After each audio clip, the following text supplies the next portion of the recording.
since I bought the drums, I've been kind of overshadowing the bass a bit and not playing it enough. And I'm like, oh, I gotta, you know, I picked the bass up this morning, you know, the guitar, the drums I can't do in the morning.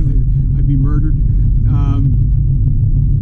So I gotta kind of like divide my attention amongst these three instruments semi-equally, because like the drums, I probably get a good 45 minutes to an hour a week on them, which is not enough, I know, but to really get good. But you know, I can only play them when there's nobody in the house, right? Because they're so loud. But the sticks, I have a set of sticks while I'm in bed. You know, I can you know, do like online kind of drum lessons for the sticks part. You know, like the fundamentals and stuff like that. That I could play for a half an hour, 45 minutes, anytime I want, because nobody hears it. You know, like I'm just lying there in bed, tapping on my knee with the sticks, right? I got to get a practice pad then. The bass and the guitar, like for example, I pretty much sleep with the 7-string guitar. I don't sleep with it, but like it's in the room with me all the time. So all my other guitars are up in the so-called music room. The bass, I tried to find a spot for it in the room last night, just so if it's right beside you, you'll pick it up, right? Problem is my bed's too close to the wall to really play the bass properly while I'm lying in bed. I can get away with the guitar, even the 7-string guitar and the 8-string guitar, but I can't do it with the bass. It hits the headstock hits the wall. But anyway, I know, like, you know, hindsight being 2020, I didn't know that the Ibanez Geo that I bought came in a 6-string as well for about $500, so about $100 more than what I paid for, 50 to $100 more than what I paid for my 5-string, right? I don't regret buying the 5-string, but you know, I would have bought the 6-string just to get out ahead on that. And which makes me think about you know, like, now that I've been really playing the bass for over about a year and a half now, of really saying that I've been playing the bass, I can also, you know, one thing I always do as a musician is look back at, okay, well, if I were to start over again, what would I do different? And you'll always find something. You know, so you never regret where you're at. You say, oh, I should have done this instead of that. Well, because you can't go back anyway, so it doesn't matter. But I would have just jumped right into the 6-string bass, because I know I was going to stick with it no matter what. And if I didn't like the 6-string bass, say like at all, I would probably do something along the lines of sell it and buy whatever I did like, you know, if it was a 5-string or whatever. And I have tried 6-string basses before in the music stores and stuff like that. Not really tried them, but, you know, picked one up and seen what it was about. And my take is, yes, it's a harder instrument to play again. I don't mind working harder for the music. I really don't, because it's like you get so much more out of it. Like if you have a keyboard player, your bass player has to play a 6-string bass, period, because you're cheating the band if you don't. You know, if you're a blues guy, you don't have to play a 6-string bass. A 4 is fine, but it's cool if you do, right? If you're a jazz guy, unless you're really into the really funky, slappy stuff, the 6-string is kind of the end game. It's the inevitable, right?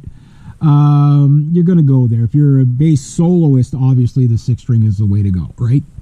Although, you know, it's nice to have a good 4-string bass and 5-string bass, whatever. But why buy the 5-string bass and the 6-string bass unless you're getting something different? You know, just buy the 6-string and get it over with, right? And so for my second bass is going to be a professional bass.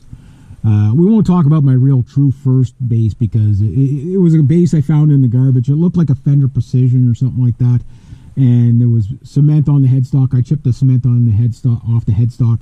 The action was like that high, you could barely play it, and I didn't have it long anyway, so not enough to really call it my first bass. So this bass that I have, I'll call it my first bass, my first real bass. Now, my second bass, there's no use in me buying another intermediate bass. Well, here's the cheapest 6-string I can find. Why? Because I already got the cheapest 5-string I could find, right? There's no point in buying another cheap bass. Once you buy your first bass and you know you're going to stick with it, you're better off to do without, okay, and save up, or if you do payments or whatever, as long as you can afford it, to do the payments. Do payments if you have to. Buy a professional bass right from the get-go. Live with it for a while. But live with your, like Billy Sheehan said, like your first bass, live with it for a while, like a year or so before you upgrade, because you really want to say, okay, this bass, I know exactly what I like about it, what I don't like about it. So then it'll help you not buy 5 basses that you have to keep upgrading because you keep buying the wrong bass. Or you buy a bass that, well, okay, it's not really doing anything that the other one didn't do. So for me, I know for the heavy stuff, I want extended range scale. So 34-inch scale, all the 34-inch scale basses, which is 90% of the basses on the planet, are not. I'm not even, no matter how cool of a bass it is. For my first professional bass, I'm not looking at 34-inch scale. So that eliminates that, right? I know 4-string basses are pretty much going to be eliminated in the, this round of bass buying for sure. And, I would settle on a really, right now there's maybe there's not too many basses on the market now in the 5-strings that it's like, yes, that's the one I have to have. And what's coming up is the Ibanez BTB series basses. The problem with them is they're not all the same. And got to wrap this up so I can make another video. Because the Ibanez BTBs, one of the things about them is they come with multiple different scale lengths. And some of them are multi-scaled, some of them are, uni-scaled, meaning one scale length across the whole set of strings. The other one's, 34 to 35-inch scale on the 5 strings. Most of the 6-string, there's only one 6-string that is a multi-scale, 34 to 35-inch, which 35 is my bare minimum that I need. But there's also like an extremely extended range one that it's a 5-string, but it goes from 35-inch to 37-inch. So if you want the big power metal sounds, Kongzilla sounds, that's the bass. And it's kind of like Dingwall territory, which I'd love to have a Dingwall bass, but they're so, even though they're made here in Canada, they're very difficult to get a hold of. And to get a model you want, you're looking at a 2 to 5 year wait list. So that's why they're so prestige. Now that's a great selling strategy because in a sense that it's like, if with a Dingwall, because it's like, because people want them just because they're hard to get, but they are really, really good basses. I've never played one. I've never seen one. But all the sounds I like are coming from those basses. And all the really heavy players, the metal guy, almost every metal guy has a Dingwall bass. It's like a club, right? It's like, no, you want to play metal, you got to get a Dingwall because they have those extremely long multi-scale ranged, basses. But the next best thing would be the Ibanez BTB with the, if I do go with the 5-string, but I really want a 6-string. Now for the 6 strings, I'm looking at the Ibanez BTB. 2 of them. I'm also looking at an Ibanez BTB 7-string,